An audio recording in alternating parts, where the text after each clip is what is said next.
पे गिरता हुआ पिंड यांत्रिक ऊर्जा के संरक्षण के नियम की पुष्टि करता है।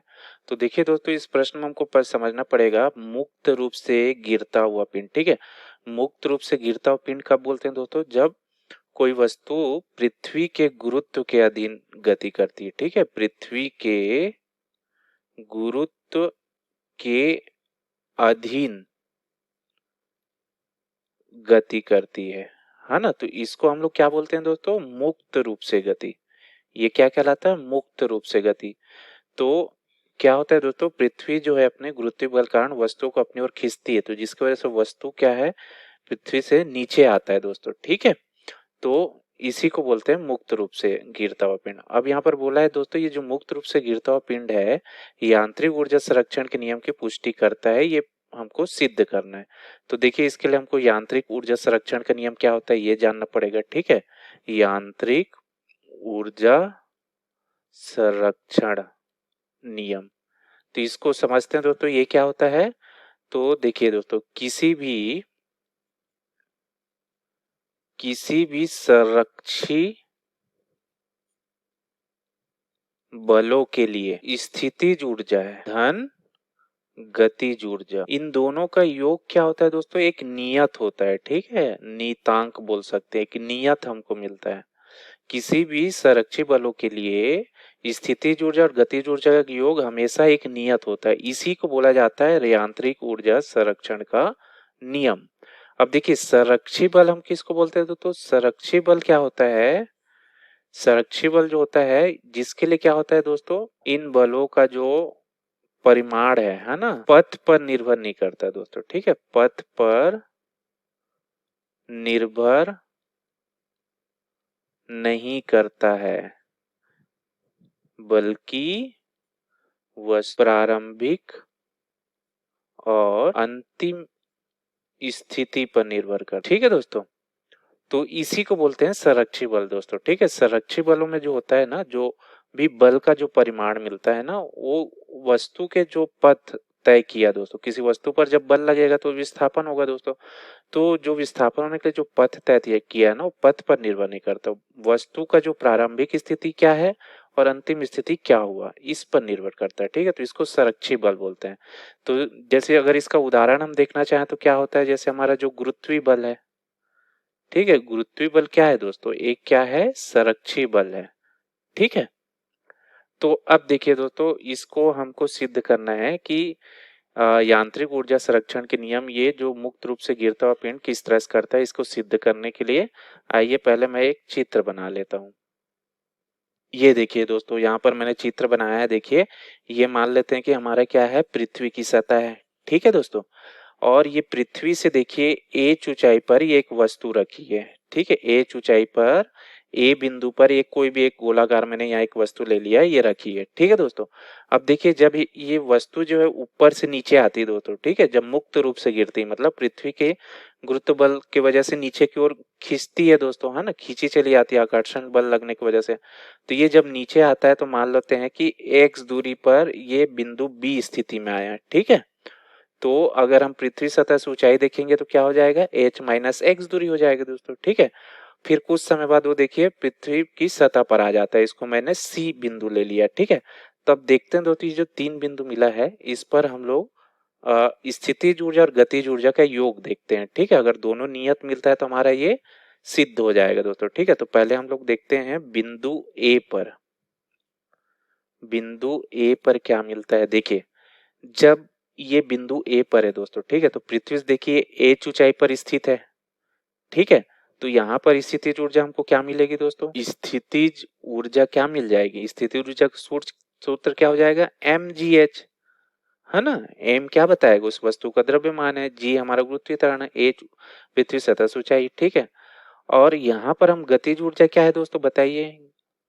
गतिज ऊर्जा क्या होता है? गति के कारण होती ऊर्जा। तो यहाँ पर वस्तु अभी स्थिर अवस्था में, तो गतिज ऊर्जा यहाँ शून्य है दोस्तों। ठीक है, तो दोनों का योग क्या हो जाएगा दोस्तों? दोनों का योग अगर हम लोग करेंगे तो हमको क्या मिल जाएगा? mgh ही मिलेगा, है ना। अब देखते हैं, चलिए बिंदु बी पर देखते हैं। बिंदु बी पर ये देखिए, बिंदु बी पर अब क्या हुआ, देखिए वस्तु में अब गति आ गई है दोस्तों। ठीक है, यहाँ से जैसे हम नीचे गिराते हैं तो ये बी स्थिति हमने कंसीडर किया दोस्तों, ठीक है। तो बी स्थिति में देखिए, अगर वो बी स्थिति में है तो x दूरी तय कर चुका है, ठीक है, और पृथ्वी से h माइनस एक्स दूरी है। तो यहाँ पर देखिए दोस्तों, यहाँ पर स्थिति जो हमारी क्या है, देखिए पृथ्वी से अब वो h माइनस एक्स दूरी पर है, तो स्थिति ऊर्जा क्या हो जाएगी, m g h minus x, ठीक है। और गतिज ऊर्जा क्या हो जाएगी हमारी, देखिए दोस्तों गतिज ऊर्जा हम का सूत्र जो होता है 1/2 एम वी का वर्ग। एम क्या है, द्रव्यमान, वी उसका वेग है। अब ये देखिए दोस्तों, वेग निकालने के लिए हमको क्या करना पड़ेगा दोस्तों, न्यूटन का जो गति का तृतीय समीकरण है उसको यहाँ पर हम लोग उपयोग में लाते हैं, ठीक है। तो क्या हो जाएगा दोस्तों, हमको पता है v का वर्ग बराबर क्या होता है, u का वर्ग धन 2as, ठीक है। तो यहां से देखिए u हमारा क्या है दोस्तों, हमारा जो प्रारंभिक वेग था शुरू में वो तो शून्य था, है ना। और 2 गुणित a यहाँ पर क्या बता रहे हैं, त्वरण को बताता है। तो यहाँ पर त्वरण क्या आ जाएगा दोस्तों, देखिए वस्तु नीचे की ओर गति कर रहा है तो त्वरण को हम धनात्मक लेते हैं, g आ जाएगा। और एस कितना दूरी तय किया, बिंदु बी तक आने में x दूरी तय किया है, देखिए यहाँ x दर्शाया मैंने, तो यहाँ पर x आ जाएगा दोस्तों, ठीक है। तो देखिए v का वर्ग हमको मिल गया 2GAX, और ये v का इधर हम लोग जब इधर जाएगा तो वर्गमूल में आएगा, है ना। तो v बराबर वर्गमूल के अंदर में 2GX मिल गया, या फिर v का वर्ग ही हम रहने देते हैं दोस्तों, ठीक है, इसको हम लोग प्रतिस्थापित कर देंगे, ठीक है। तो ये जो v का वर्ग जो मिला दोस्तों, ठीक है, इसको ना हम लोग यहाँ रख देते हैं। तो देखिए गतिज ऊर्जा हमारा क्या आ जाएगा, गतिज ऊर्जा क्या आ जाएगी हमारी 1/2 एम, और v का वर्ग क्या मिला है 2GX, तो यहाँ रख दीजिए 2GX, ठीक है, दो दो कट गया, हमको क्या मिला mgx, यही मिला दोस्तों। अब देखिए इन दोनों का योग करते हैं, स्थितिज ऊर्जा धन गतिज ऊर्जा, बिंदु बी स्थिति में अभी हम लोग ले रहे हैं। तो पहले हमको क्या मिला था, देखिए दोस्तों m g h minus x, m g h minus x, और यहाँ पर एम जी एक्स मिला गतिज ऊर्जा। तो इसको हल करते हैं दोस्तों, एम जी एक्स हो जाएगा, गुणा कर देते हैं अंदर में, ऋण एम जी एक्स और ये एम जी एक्स, ठीक है। तो देखिए दोनों बराबर है ना, तो ये कट जाएगा, तो हमको क्या मिलेगा एम जी एच। तो देखिए दोस्तों बिंदु बी पर हमारा स्थितिज ऊर्जा कितना मिला एम जी एच, और ए पर भी हमको कितना मिला था एम जी एच। अब देखिए दोस्तों यही मान अगर हम लोग बिंदु सी पर भी ला देते हैं तो हमारा ये सिद्ध हो जाएगा दोस्तों, ठीक है। तो बिंदु सी पर देखते हैं, चलिए बिंदु सी पर क्या हो जाएगा दोस्तों, देखिए बिंदु सी पर ये देखिए यहाँ पर वस्तु जो है पृथ्वी की सतह पर आ गई है दोस्तों। तो पृथ्वी सतह से ऊंचाई कितनी इसकी शून्य हो गई, क्योंकि पृथ्वी सतह पर आ गई ना। तो यहाँ पर स्थिति ऊर्जा हमको क्या मिलेगी दोस्तों, एम जी एच जो सूत्र होता है, तो यहाँ पर एच की जगह तो शून्य हो गया, है ना। तो ये क्या मिला, शून्य मिला। अब गतिज ऊर्जा क्या मिलेगी दोस्तों, देखिए गतिज ऊर्जा, ठीक है।